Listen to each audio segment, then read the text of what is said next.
guys, Robin Shea here with Carnivore School of Results, and today we are going to make a cast iron oven broiled ribeye, and it's going to be so good. I can't wait. The first time I had this, well, probably not the first time I had this, but the first time I saw it where someone prepared one for me, I had no idea how simple it was, yet because I didn't know the nuances of it, I was still scared to do it myself for a very long time. I was staying with Paula at her house in Savannah, and we had come in from filming. It was very late at night. We were all starving, and literally in 15 minutes, she had me, Michael, and her beautiful ribeyes on the table. And I was like, what just happened? The grill didn't start, nothing started, but here I am being served this perfectly charred, delicious ribeye. Well, I had the courage and I asked her, show me how. What did you do? So I'm going to walk you through some of those steps because I want you to experience how simple and how delicious a cast iron oven broiled ribeye can be. Okay, before we get started with the ribeye in the oven, I want to show you some of the tools that I'm using. I have Lodge. This is just Lodge cast iron. One thing you want to make sure of when you are doing ribeyes or any cut of meat in the oven in cast iron is that you don't overcrowd the pan. Okay, so you're going to have your pan in the oven before you put your steak in. So it's going to have its tallow. It's going to be in the oven. It's going to be at about 450, 475, even up to 500, depending on how hot your oven burns. Okay, so don't overcrowd your cast iron. If I'm making these, I'm putting one in each. And of course, you can buy cast iron in various sizes, obviously, but this tends to be a size that isn't too heavy, and it's just Greg and I, so this works really well for us. So this is tool number one. Tool number two, I have this little cast iron melting pot that I keep on a burner that I put the tallow in, and that's what I coat the steaks with right before I put them in the oven, in the cast iron that's already heated in the oven. And then the next thing I want to show you are these little sizzling platters. Now, these sizzling platters can go in the oven at the same time. You could even cook the steak right here on the sizzling platter. What I have come to understand is that, or to really to know just through having to clean up the splatter mess, if you have a little bit of depth and then you have a sizzle guard, then it really does help out with cleaning your oven out after the ribeyes have done their little dance in there. So once I put it in, and I'll show y'all how, I just pop that over the top of it, and then that keeps the sizzle down. I can't really do that on these. So when I'm making it in the house, what I'll usually do is put these on the lower level so they're nice and hot, and then when the steak is ready and I pull it out, I will serve it on these sizzle platters, and I have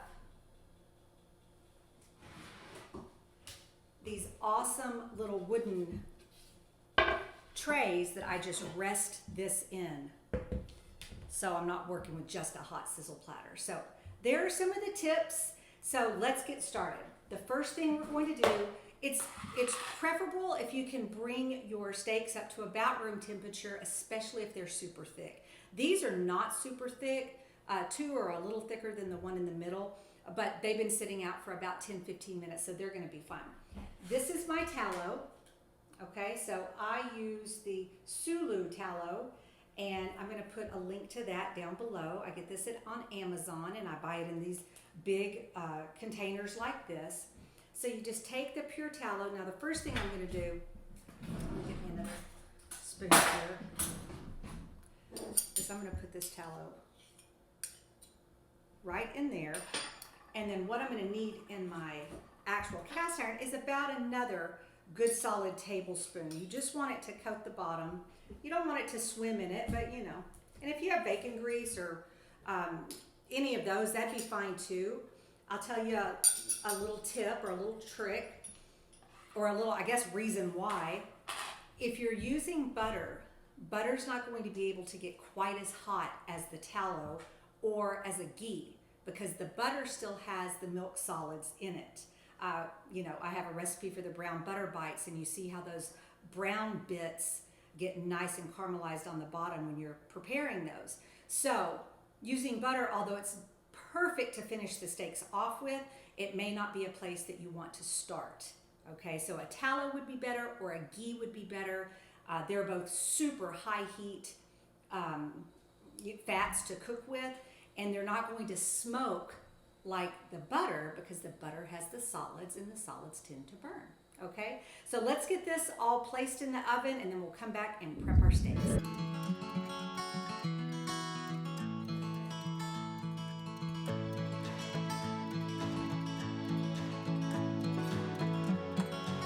Okay, we've got the pans in the oven. They are heating up and doing their thing. We've already melted the tallow on the stovetop. So what I'm going to do now is make sure that cast iron, it is a great transfer of heat and heat retention.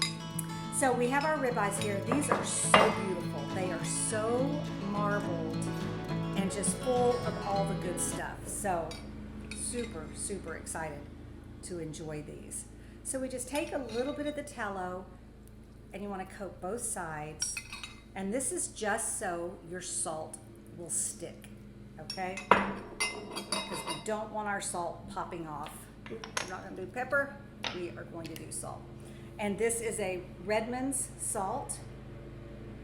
And you kind of have to do it quickly because that tallow is going to want to set up. So you kind of want to sprinkle, get this good and on relatively soon. Ooh, that one's going to be tender. Now let's talk cook time. These size ribeyes, if you like a medium rare, which is how I enjoy my steaks, is medium rare. Cook time on these is going to be about, because of their thickness, this one is going to be about 2.5 minutes on each side. These will probably be 3 to maybe 3 minutes and 15 seconds on each side. When I say it happens fast, it happens fast. You gotta be on your game. Now, you can add other seasonings if you want. This is all that I require. And then sometimes Greg and I will have compound butters that I've mixed with other ingredients. And we'll finish those off at the table when we're getting ready to eat. So I'm gonna go ahead and let the cast iron continue heating in the oven until it's the same temperature as the oven. That's gonna take about probably 3 or 4 minutes, and then we'll pop them in the oven and we'll be right back.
Take a look.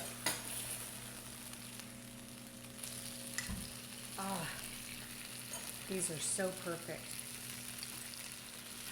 So perfect. The fat is charred, a little of the outside of the steak. The tenderness seems to be about a medium. Now I prefer medium rare to rare, but I am not complaining at all. Now what I like to do is melt a little butter on the top.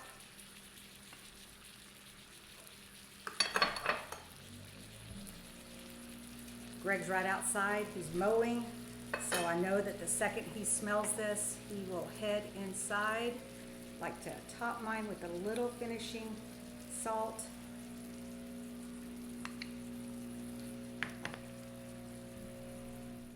Now, before I bite into it, I just want to show you one last little thing. This is what I clean my cast iron with. Try to avoid any detergents, any liquid soap. If you get one of these, and I'll have a link down below to one of these as well, it is the best cast iron scrubber. Try not to use any spray. Don't use any spray ever, but try not to ever use that. You know, when a pan builds up that residue, it's from those aerosol nonstick sprays. So this will be your cast iron cleaning friend. All right, I'm gonna start with the fat because that's my favorite part.